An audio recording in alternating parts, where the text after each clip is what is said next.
At least Mom's new husband isn't a loser like you. Those words cut through my chest like a knife as my 12-year-old son blurted them out at the dinner table. We were sitting at his favorite pizza place, a small place with warm lights and wooden chairs, where I thought we could spend some happy time together. It was my weekend with him. I had been looking forward to it all week. I picked him up from his mother's house, asking him about school, his upcoming exams, and the football practice he loved so much. He barely responded. I thought he was just tired. But sitting there, with the smell of baked cheese and garlic bread filling the air, he dropped that sentence out of nowhere. My hands froze around my glass of water. I could feel my heart pounding in my chest, but I forced a smile and kept quiet. I didn't want to create a scene. Other families around us were laughing, enjoying their meals. I could hear a little girl asking her father for extra cheese while a couple held hands across their table. For a moment, it felt like the entire world was normal except for mine. My son kept eating his pizza as if he hadn't just shattered my soul into pieces. I wanted to say something, anything, but my tongue felt heavy. How could he think that about me? I had been trying so hard to keep our bond strong after the divorce. I paid child support on time, attended every parent meeting at school, and never missed his football matches. But now it felt like nothing I did mattered. I wondered if his mother or her new husband had told him things about me. Maybe they talked badly about me when he was around. Maybe he saw their new house, their new car, their weekend trips to amusement parks and water resorts, and compared it to my small rented apartment. Maybe he thought I really was a loser.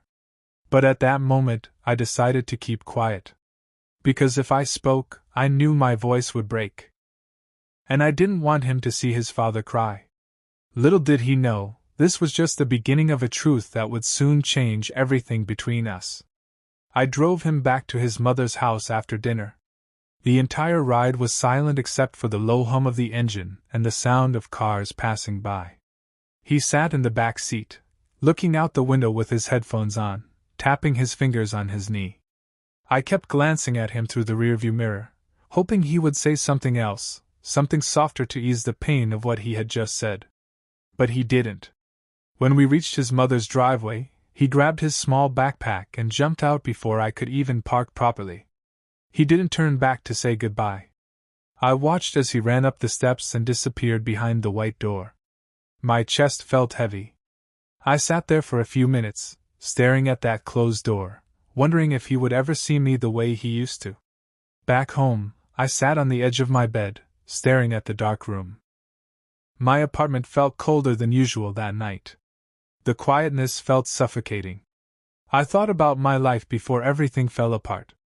I used to come home to my wife's laughter echoing through the kitchen, my son's little feet running around the living room, toys scattered everywhere.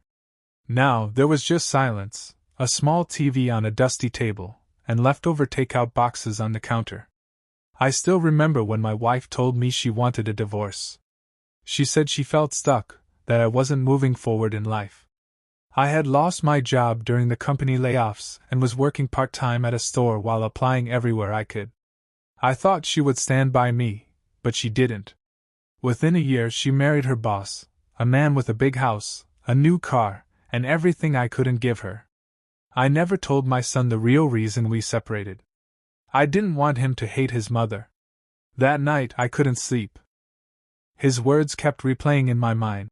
At least Mom's new husband isn't a loser like you. I wondered if he knew the sacrifices I made for him. If he knew that I skipped meals sometimes to pay for his football shoes. If he knew that I walked to work so I could save for his birthday gift. Tears rolled down my cheeks as I lay in bed staring at the ceiling. But deep down, a small flame started to burn. I didn't know how, but I promised myself that one day, he would know the truth. The next morning, I woke up feeling numb. My eyes were swollen from crying, but I forced myself to get ready for work. As I walked to the store, I kept thinking about my son. Was he happy with them? Did he feel more loved there? My chest tightened with every thought, but I shook it off and greeted my coworkers with a tired smile. During lunch break, I sat alone behind the store, scrolling through old photos on my phone. There was one from 3 years ago, him sitting on my shoulders, laughing as we walked through the zoo. Back then, he used to call me his hero. Now, I was just a loser in his eyes. Later that evening, as I was stacking boxes in the storage room, my phone buzzed. It was a message from my sister, Sarah. She rarely texted me unless it was important. She wrote, "Call me when you're free. It's about Alex." My heart sank as I read my son's name. I quickly called her back, stepping outside into the cold night air. She picked up immediately, her voice filled with worry. "Hey, are you okay?" she asked softly. "I'm fine. What's wrong with Alex?" I asked, trying to keep my voice calm. She sighed. "He was at Mom's house today with Jenna. I overheard him telling her that his stepdad said you're a failure. He said you were too lazy to keep a job or take care of his mom. That's why she left you." I felt a wave of anger and pain rush through my veins. So that's what they were telling him. Lies. Pure lies. But what hurt more was that my son believed them. Sarah continued, "I didn't say anything because Jenna told him to stop talking about it. But I thought you should know." I thanked her and hung up, my hands trembling. That night, I sat in my dark living room, thinking about everything. Should I tell Alex the truth? That his mother left because she wanted more money, not because I didn't love them enough? That I worked 2 jobs while looking for a third just to keep the lights on in our home? As I thought about it, an idea started forming in my mind. I needed to do something, anything, to show my son the truth about his father. But deep down, I also knew that the moment I revealed everything, nothing would ever be the same again. The next weekend, I picked up Alex as usual. He climbed into the back seat, eyes glued to his phone, not even glancing at me. As I drove, my mind was racing with everything Sarah told me. I wanted to scream out the truth, to tell him everything his mother and her husband were saying behind my back. But I kept quiet. I knew yelling wouldn't fix anything. I needed him to see the truth himself. We reached my apartment. I had cleaned it thoroughly, cooked his favorite chicken pasta, and even bought him a small gift, new football gloves for his upcoming match. But he barely looked at them.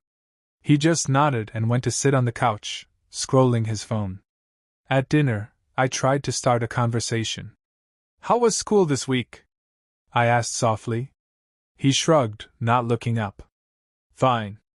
I swallowed hard. "Your football match is next week. I'll be there to cheer you on." He didn't respond. He just kept scrolling, his face blank. My chest tightened with pain, but I forced myself to stay calm. Finally, I said quietly, "Alex, do you think I'm a loser?"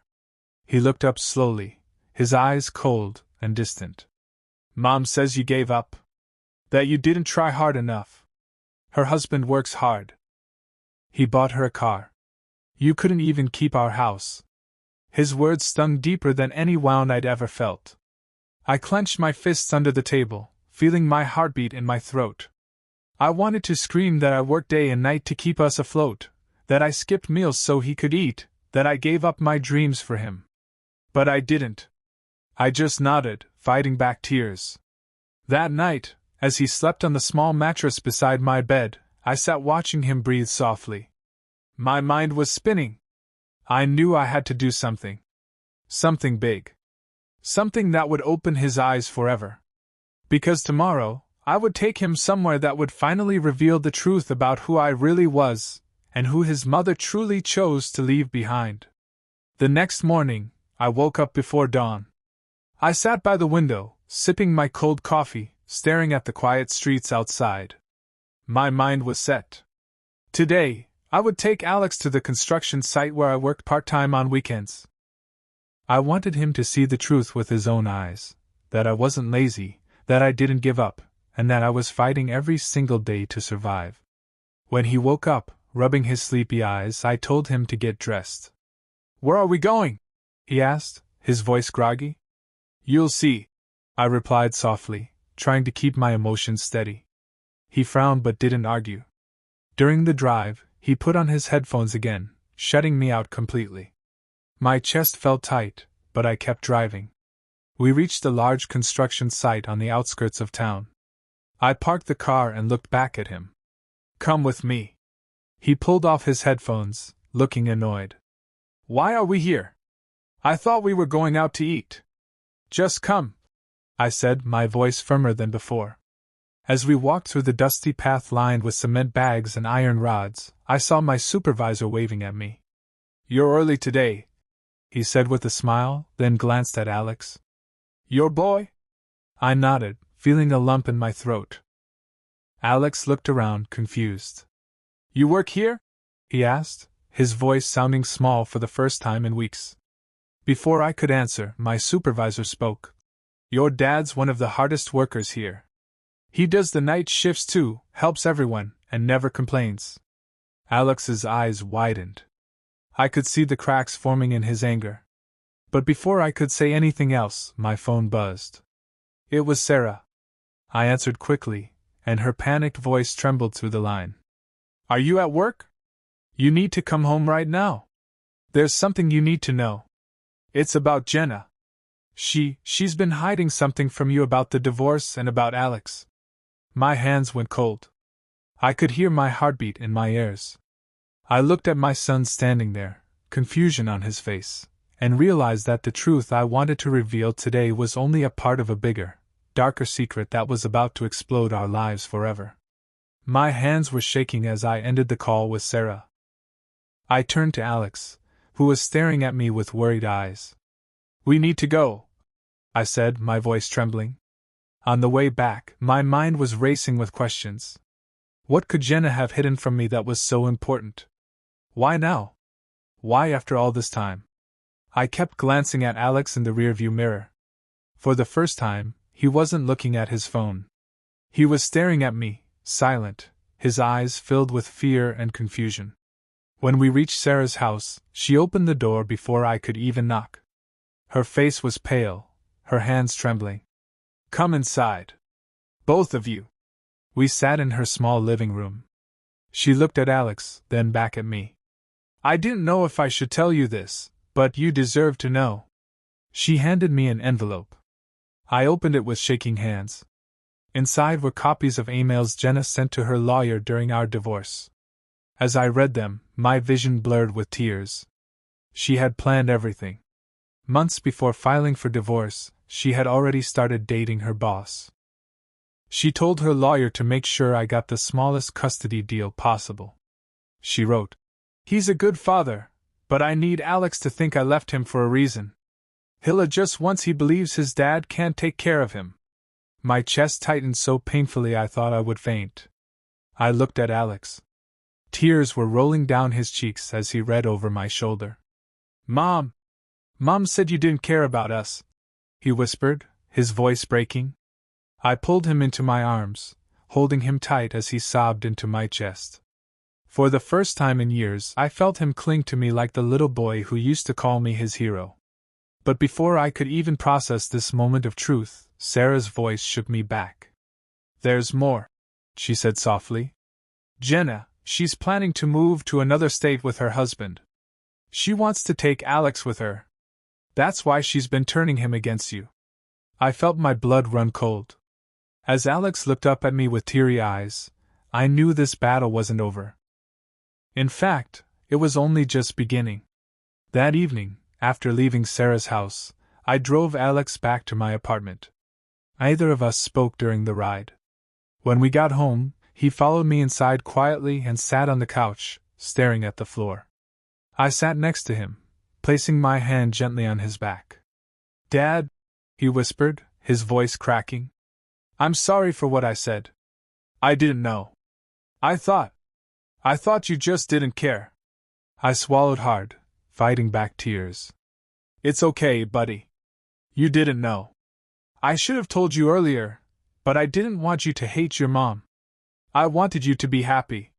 He leaned against me, and for the first time in years, I felt his warmth, his trust, and his love return. We sat there for a long time, silent but together.